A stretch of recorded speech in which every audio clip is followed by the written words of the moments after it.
오늘 더 젊어지세요. 안녕하세요. 다니엘TV 시청자 여러분, 다니엘 피부과 원장 서동욱입니다.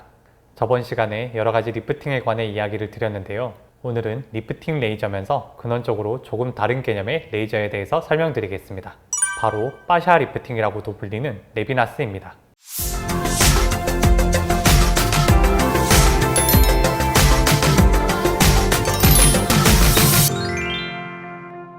레비나스는 체외 충격파를 이용한 특이한 방식의 레이저입니다.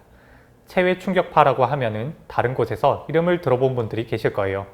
맞습니다. 바로 비뇨기과에서 유로결석 같은 걸 깰 때 사용하고 정형외과에서 힘줄염이나 인대염 등에서 사용합니다. 뭔가 딱딱한 걸 깨주고 연부 조직을 재생해주는 물리적인 충격파거든요. 자, 그렇다면 이걸 어쩌다가 피부과에서 사용하게 됐을까요? 체외 충격파를 피부과 영역에서 사용했던 건 흉터 때문이었습니다. 정형외과 영역에서 힘줄이나 인대 질환에 대해 사용하며 얻어진 연구 결과를 깊은 화상 흉터나 상처 이후 생긴 비대성 흉터에 대해 뭉친 콜라겐 조직들을 풀어주기 위해 사용했고, 이 연구가 점점 확장되며 체외 충격파가 흉터 이전의 상처의 회복에 도움이 된다는 것도 알게 되었습니다. 그리고 흉터의 형성 또한 예방된다는 것도 알게 되었는데요. 이러한 체외 충격파의 쓰임새를 점점 넓히고 우리가 일반적으로 하던 열에 의한 자극을 이용한 리프팅의 개념에서 벗어나 깊은 곳까지 침투 가능한 충격파를 이용해서 리프팅 시술을 하는 영역에 도달했습니다. 앞에서 다뤘던 울세라, 써마지, 브이로, 온다 모두 특정 층에 열 자극을 줘서 콜라겐 형성에 도움을 주는 방식의 레이저인데요. 앞의 영상에서 언급했듯 열에 의한 통증 같은 건 단점 아닌 단점일 수 있죠. 하지만 레비나스는 열은 전혀 없이 음파의 형태로 피부를 투과해 근육층 아래 깔린 심부 근막층까지 깊게 들어가기 때문에 통증 없이 리프팅을 할 수 있다는 장점이 있습니다. 그래서 별명이 파샤 리프팅이기도 합니다. 열에 의한 자극이 아니니까 붓거나 붉음증 같은 것도 전혀 없다는 게 장점이고요. 통증이 없다는 것 외에도 다른 리프팅 레이저가 공략하지 못하는 심부 근막층을 자극할 수 있다는 건 아주 큰 장점입니다. 레비나스와 다른 리프팅 레이저를 결합한다면 심부 근막, 근육층, 표층 근막, 피하지방, 진피층까지 모든 층을 공략할 수 있다는 이야기가 되죠. 레비나스 단독으로도 진피층, 피하지방층을 투과하면서 세포를 재생시키는 성장인자들의 방출을 유도하고 섬유 모세포를 자극시켜 콜라겐 형성을 돕는 등 피부 탄력에도 아주 중요한 역할을 해줍니다. 또한 림프관을 자극해서 얼굴의 부종을 획기적이게 풀어주고, 이는 순환을 원활히 해줘 얼굴에 쌓인 당독소나 염증세포, 노화된 세포 같은 노폐물 배출에 도움이 됩니다.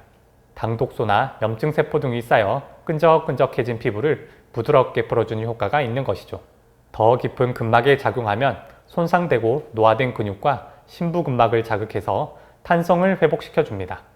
세월이 흐르면서 피하지방과 근막층은 비정상적인 섬유 조직의 발달로 인해 두꺼워지고 질겨지고 딱딱해지는데, 체외 충격파는 딱딱하게 굳고 뭉쳐있는 조직들을 풀어주고 탄성을 회복시키는데 아주 탁월한 효과를 가집니다. 유착으로 인해 울퉁불퉁하고 뻣뻣한 피부를 부드럽게 풀어주는 것이죠. 이는 남성에서 더 두드러지는 현상인데, 통증 있는 시술에 대해 거부감이 많은 남성분들에게 가장 좋은 시술이 되겠습니다. 이러한 파샤 리프팅의 효과를 다른 선생님들이 든 비유를 소개해 드린다면, 침대 매트리스를 오래 쓰게 되면 스프링도 뭔가 눌려있고 탄성이 떨어지게 되는데, 충격파 자극으로 스프링의 탄성을 회복시켜줘 다시 탄탄한 매트리스로 돌린다는 표현을 합니다. 울세라 시술을 해보면 피부가 딱딱하게 굳고 굴곡 있는 피부를 가진 분들은 울세라 단독으로 했을 때 효과가 조금 떨어지는 측면이 있는데, 이러한 피부 타입에서 레비나스로 피부결을 먼저 풀어주고 울세라를 하면 효과가 배가 될 수 있습니다. 거꾸로 울세라만 했을 때 만족감이 적으셨던 분들은 레비나스를 한번 해보는 게 도움이 많이 될 수 있습니다. 이 외에도 제일 처음 언급한 화상 흉터, 비대성 흉터 같은 데도 쓰이고, 허벅지나 복부의 셀룰라이트 같은 것들도 또한 치료할 수 있습니다. 피부에 정체된 독소를 빼내는 순환 촉진 과정을 이용해서 기미색소를 치료하며 남아있는 색소들을 배출시키는 데 도움이 될 수 있고요. 장점이 정말 많은 레비나스지만 가장 큰 장점은 두드러지는 큰 부작용이 없다는 것입니다. 통증이 없기 때문에 마취가 필요 없고 시술 또한 오래 걸리지 않는 편이기 때문에 부담이 없습니다. 또한 열 자극이 없어 민감성 피부나 기미가 있으신 분들에게도 자극이 주어지지 않아 아주 좋고요. 과도한 열 자극에 의한 다른 리프팅 레이저의 부작용인 볼페임이나 화상, 멍 같은 것에 대해서도 자유롭습니다. 리프팅 레이저로서 레비나스가 소개된 지 얼마 되지 않아 아직까지 심도 깊은 다양한 연구는 많지 않은 편인데요. 저도 그렇고 다른 선생님들의 의견도 그렇고 점점 더 다양한 방식의 시술 방법이나 다른 리프팅 레이저와의 조합, 그리고 더 많은 쓰임새가 예상되는 레이저라고 할 수 있겠습니다. 오늘은 파시아 리프팅, 레비나스에 대해 다뤄보았는데요. 다음엔 또 유익하고 재밌는 정보로 돌아오겠습니다. 감사합니다.